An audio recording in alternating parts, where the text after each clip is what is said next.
Merci Madame la Présidente pour vos félicitations. Mes chers collègues, je souhaite vous interroger ce matin sur la situation financière de nos maisons de retraite dans notre département.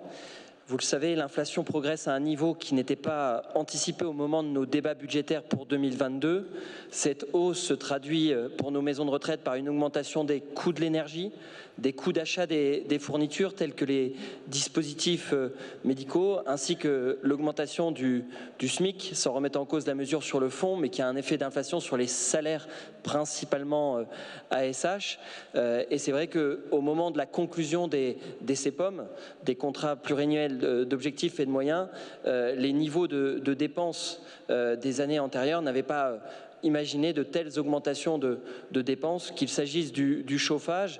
Je vois une maison de retraite où le dépassement va frôler 109 000 euros. C'est aussi le cas pour les prestations d'alimentation. C'est aussi le cas par rapport aux mesures de fourniture médicale, où le dépassement pour une des maisons de retraite est de 35 000 euros d'un point de vue estimé. Et à cela s'ajoute sur le groupe 2 les mesures Ségur propres à l'hébergement.